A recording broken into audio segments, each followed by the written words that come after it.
Hello বন্ধুগণ, আমি সাধনা নতুন আরও একটা ঝাঁকানাকা রেসিপিতে তোমাদের সবাইকে স্বাগত জানাই। আজকে আমি তোমাদের সাথে নতুন পদ্ধতিতে চাউমিনের একটা দুর্দান্ত স্বাদের রেসিপি শেয়ার করব। তো তার জন্য দেখো, এখানে আমি নিয়েছি অর্ধেকটা পরিমাণে আলু, তার সাথে নিয়েছি শীতকালের বাঁধাকপি। আর এই শীতকালে যদি এইসব সবজি দিয়ে চাউমিন বানানো হয় তাহলে সেই চাউমিনের টেস্ট হয় দুর্দান্ত। তার সাথে নিয়েছি একটা গোটা ক্যাপসিকাম, তবে গোটা ক্যাপসিকামটা আমার লাগবে না, এখান থেকে আমি অর্ধেকটা পরিমাণে ক্যাপসিকাম নেব। তার সাথে একটা গাজরকে নিয়েছি, গাজরের খোসাটাকে ছাড়িয়ে খুব সুন্দর করে জল দিয়ে ধুয়ে নিয়েছি। তো প্রথমে আমি আলুটাকে কেটে নেব। এইভাবে দেখো, প্রথমে একটু গোল গোল করে স্লাইস করে কেটে নেব। তারপরে আলু ভাজার মতো আলুটাকে একটু লম্বা লম্বা পিস করে কেটে নেব। খুব বেশি একদম সরু সরু করে কাটবো না, একটু মোটা মোটা করে কেটে নেব। আর চাউমিনের মধ্যে একটু আলু দিলে কিন্তু বাড়ির বাচ্চারা ভীষণ পছন্দ করে, আর খেতেও কিন্তু দারুণ লাগে। তো এইভাবে একবার আলু দিয়ে চাউমিন বানিয়ে খেয়ে দেখতে পারো, আশা করি তোমাদেরও ভীষণ ভীষণ ভালো লাগবে।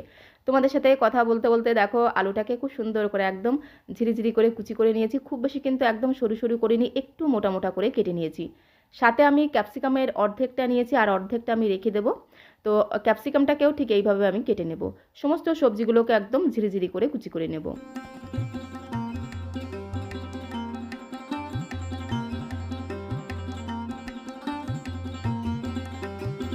তো দেখো, ক্যাপসিকামটাকেও ঠিক এইরকম করে একদম লম্বা লম্বা করে সরু সরু করে কেটে নিয়েছি। আর চাউমিনের মধ্যে যদি একটু ক্যাপসিকাম এইভাবে সরু সরু করে কেটে দেওয়া হয়, চাউমিনের স্বাদ আর গন্ধ জাস্ট দ্বিগুণ বেড়ে যায়। এর সাথে আমি গাজরটাকেও কেটে নিচ্ছি, মাঝখান থেকে প্রথমে 2 ফালি করে কেটে নেব, তারপরে ঠিক এরকম করে একটু লম্বা লম্বা করে সরু সরু করে কেটে নেব। সমস্ত সবজিগুলোকে দেখো এরকম করে একদম সুন্দর করে কেটে নিয়েছি। তার সাথে আমি বাঁধাকপিটাকেও একদম ঝিরিমিরি ঝিরিমিরি করে কুচি করে নেব। সমস্ত সবজিগুলোকে আমি ছুরি দিয়ে কেটে নিলাম, তোমরা তোমাদের সুবিধা মতো বটি দিয়েও কেটে নিতে পারো, তাতে কোনো সমস্যা নেই। সমস্ত সবজিগুলোকে খুব সুন্দর করে দেখো কেটে নিয়েছি, তারপরে একটা প্লেটের মধ্যে আমি গুছিয়ে নিলাম। সমস্ত সবজিগুলোকে এইভাবে যদি একটু কেটে গুছিয়ে রাখা হয়, চাউমিনটা বানাতে কিন্তু একদমই সময় লাগবে না, খুবই অল্প সময়ের মধ্যে একদম ঝটপট করে বানিয়ে নেওয়া যাবে। তো আজকের এই চাউমিনটা আমি ডিম দিয়ে বানাবো, তাই এখানে আমি 3টে ডিম নিয়েছি। তবে ডিমের পরিমাণটা তোমরা আরও বাড়িয়ে অথবা কমিয়েও নিতে পারো, তাতে কোনো সমস্যা নেই। 3টে ডিমকে আগে থেকে খুব সুন্দর করে একদম ঝাঁকানাকা করে ভেঙে রেখেছিলাম। তো ডিমের মধ্যে সামান্য পরিমাণে দিয়ে দিলাম একটু লবণ, তার সাথে সামান্য পরিমাণে একটু গোলমরিচের গুঁড়ো দিয়ে কাঁটা চামচের সাহায্যে খুব সুন্দর করে একদম ঘোটানাটা করে মিশিয়ে নিলাম। ডিমটা দেখো তৈরি হয়ে গেল। তারপরে সরাসরি চলে আসতে হবে চাউমিনের কাছে। এখানে আমি 1 প্যাকেট চাউমিন নিয়েছি, চাউমিনের পরিমাণটাও তোমরা কিন্তু বাড়িয়ে নিতে পারো। তো এখানে আমি 1 প্যাকেট চাউমিন নিয়েছি। চাউমিনের প্যাকেটটাকে প্রথমে একটু এইভাবে খুলে নেব। চাউমিনের যেহেতু এই চাউমিনগুলো বেশ একটু লম্বা লম্বা, তাই চাউমিনটাকে এই প্যাকেট থেকে বের করে একটু ভেঙে নেব। আর এইভাবে চাউমিনটাকে একটু ভেঙে নিলে রান্না করতেও সুবিধা হয়, আবার খেতেও কিন্তু সুবিধা হয়। খুব বেশি লম্বা লম্বা থাকলে কিন্তু রান্না করতে অসুবিধা হয়, একদম জড়িয়ে করিয়ে যায়। তো তার জন্য এইভাবে একটু ভেঙে ভেঙে নিলে কিন্তু খেতে কিন্তু ভালো লাগবে, সাথে সাথে রান্না করতেও কিন্তু সুবিধা হবে। তো যেহেতু বেশ অনেকটা লম্বা, তাই এইভাবে দেখো মাঝখান থেকে আমি একটু ভেঙে নিলাম। তো এখন এই চাউমিনটাকে আমি একটুখানি সেদ্ধ করে নেব, তার জন্য সরাসরি চলে যেতে হবে কড়াইয়ের কাছে।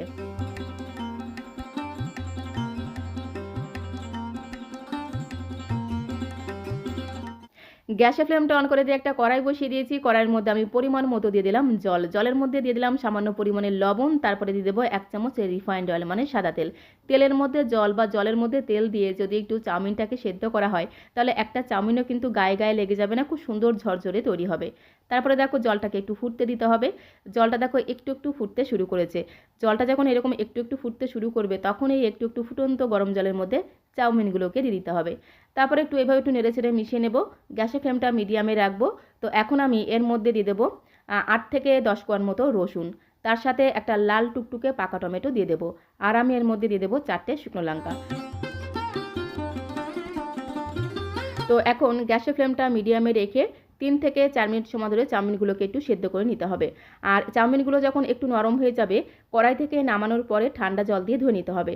তো দেখো চাউমিনগুলো একটু নরম হয়ে গেছে, তখন ঝাঁঝরি থালার মধ্যে নামিয়ে নেওয়ার পরে 2বার একটু ঠান্ডা জল দিয়ে ধুয়ে নিতে হবে। তাহলে দেখবে চাউমিনগুলো কিন্তু একেবারে নরম হয়ে গিয়ে ঘেটে যাবে না, একদম ঝরঝরে তৈরি হবে, একটার সাথে একটা লেগেও যাবে না।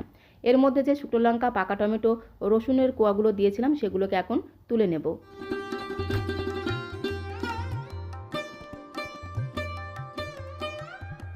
তো বন্ধুগণ, তোমরা চাইলে কিন্তু এই পাকা টমেটো, রসুন আর শুকনো লঙ্কা আলাদা করেও সেদ্ধ করে নিতে পারো, তাতে কোনো সমস্যা নেই। আমি একসাথেই সেদ্ধ করে নিলাম, তাহলে রান্নাটাও কিন্তু খুব তাড়াতাড়ি হয়ে যাবে।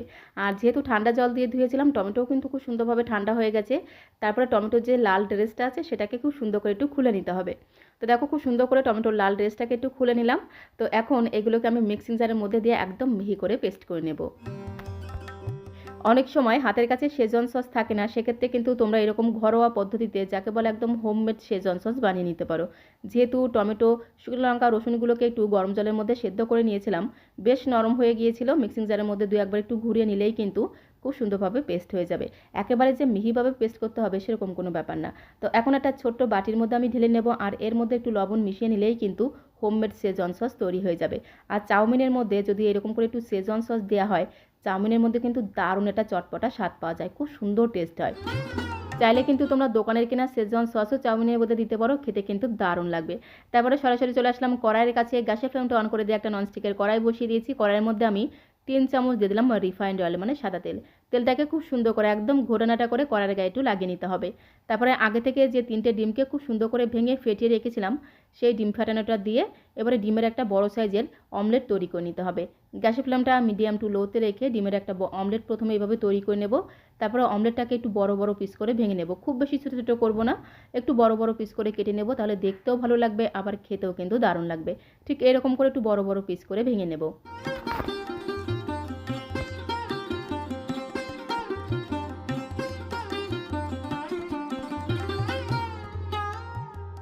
তো ডিমের অমলেটটাকে ঠিক এরকম করে একটু বড় বড় পিস করে ভেঙে নিয়েছি। তারপরে ওই কড়াইতে আমি আরও 3 চামচ দিয়ে দেবো সাদা তেল। আর চাউমিনটা কিন্তু অবশ্যই সাদা তেলে বানাতে হবে, সর্ষের তেল কিন্তু দেওয়া যাবে না, তাহলে সর্ষের তেলে একটা গন্ধ বের হবে। অবশ্যই কিন্তু সাদা তেলে চাউমিনটা বানাতে হবে। তারপরে তেলটা যখন একটু গরম হয়ে যাবে, এখানে আমি 2টো মিডিয়াম সাইজের পেঁয়াজকে আগে থেকে খুব সুন্দর করে একদম ঝিরিমিরি করে কুচি করে রেখেছিলাম। তো ঝিরিমিরি পেঁয়াজ দুটোকে দিয়ে গ্যাসের ফ্লেমটা মিডিয়াম টু হাইতে রেখে খুব সুন্দর করে ঘোটানাটা করে পেঁয়াজটাকে এইরকম করে একটু হালকা লালচে করে ভেজে একটা ব্রেস্তা বানাতে হবে। আর এইভাবে যদি পেঁয়াজের ব্রেস্তা বানিয়ে এই চাউমিনের মধ্যে দেওয়া হয়, খুব সুন্দর টেস্ট হবে, সাথে সাথে ঘ্রাণটাও কিন্তু দুর্দান্ত হবে।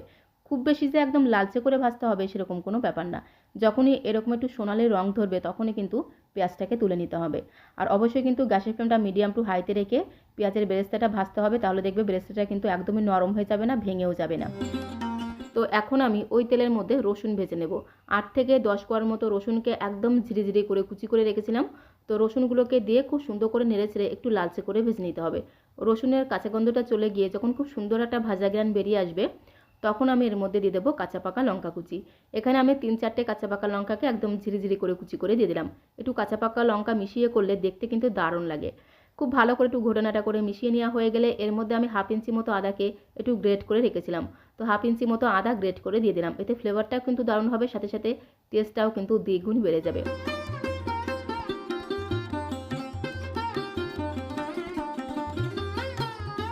গ্যাসের ফ্লেমটা মিডিয়াম টু লোতে রেখে আদাটাকে খুব সুন্দর করে একটু নেড়েচেড়ে ভেজে নিয়েছি। আদার কাঁচা গন্ধটা যখন চলে গেছে তখন আমি এর মধ্যে কুচনো আলুটাকে দিয়ে দিলাম। আলুটাকে যে খুব বেশি একদম সরু সরু করে কুচিয়েছি সেরকম কোনো ব্যাপার না, একটু মোটা মোটা করে কেটে নিলাম। খুব ভালো করে একটু ঘোটানাটা করে মিশিয়ে নেওয়ার পরে এর মধ্যে আমি গাজর কুচি দিয়ে দেবো। চাউমিনের মধ্যে যদি এরকম করে একটু আলু গাজর কুচি করে দেওয়া হয়, খুব সুন্দর টেস্ট হয়, বাচ্চা থেকে বড় সবাই কিন্তু ভীষণ মজা করে খেয়ে নেবে। তো গাজরটাকে দিয়ে খুব ভালো করে একটু নেড়েচেড়ে মিশিয়ে নেওয়ার পরে এর মধ্যে আমি স্বাদ মতো দিয়ে দিলাম লবণ। লবণ দিয়ে আলু আর গাজরটাকে একটু ভাজতে ভাজতেই দেখবে খুব সুন্দরভাবে নরম হয়ে যাবে। তো স্বাদ মতো লবণটাকে দিয়ে দিলাম। এবার একটু ধামা চাপা দেবো, মানে ঢাকনাটা বন্ধ করে গ্যাসের ফ্লেমটা মিডিয়াম টু লোতে রেখে 2-3 মিনিট সময় ধরে এই আলু আর গাজরটাকে একটু সেদ্ধ করে নেব। খুব বেশি যে একদম ভাজা ভাজা করতে হবে সেরকম কোনো ব্যাপার না। চাউমিনের মধ্যে সবজিগুলোকে একটু আধ ভাজা করে দিলে খেতে আরও বেশি টেস্টি লাগে। তো ঢাকা দিয়ে জাস্ট 2 থেকে 3 মিনিট সময় ধরে আলু আর গাজরটাকে একটু ভেজে নিয়েছি। তো এখন আমি এর মধ্যে আগে থেকে ঝিরিমিরি করে কুচিয়ে রাখা বাঁধাকপিটাকে দিয়ে দেবো। বাঁধাকপি দিয়ে আরও একবার খুব ভালো করে একটু নেড়েচেড়ে মিশিয়ে নেব। একটু বাঁধাকপি যদি চাউমিনের মধ্যে দেওয়া হয় দারুণ একটা টেস্ট হয়, সাথে সাথে ঘ্রাণটাও কিন্তু দুর্দান্ত হয়। তোমরা তোমাদের পছন্দ মতো সবজি এর মধ্যে অ্যাড করে দেবে।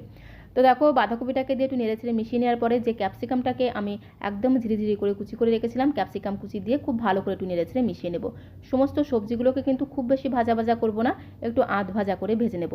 একটু নেড়েচেড়ে মিশিয়ে নেওয়ার পরে এর মধ্যে আমি যে শেজওয়ান সসটা বানিয়ে রেখেছিলাম টমেটো রসুন শুকনো লঙ্কা দিয়ে, সেই শেজওয়ান সসটাকে দিয়ে খুব ভালো করে একটু নেড়েচেড়ে মিশিয়ে নেব।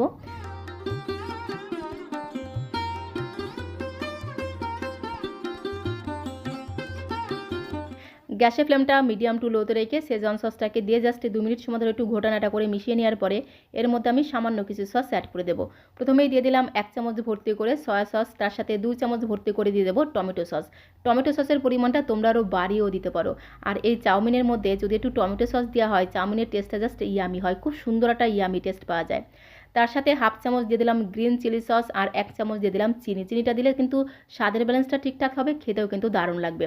এবারে সমস্ত কিছুকে মিনিট খানেকের জন্য খুব সুন্দর করে একটু ঘোটানাটা করে মিশিয়ে নিতে হবে।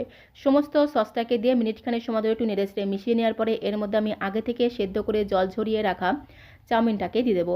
তবে একবারে কিন্তু সবটুকু চাউমিনই দেবো না, অল্প অল্প করে দিয়ে মেশাবো। একবারে দিলে দলা পাকিয়ে যেতে পারে, তার জন্য অল্প অল্প করে চাউমিন দিয়ে সমস্ত কিছুর সাথে খুব ভালো করে মিশিয়ে নিতে হবে।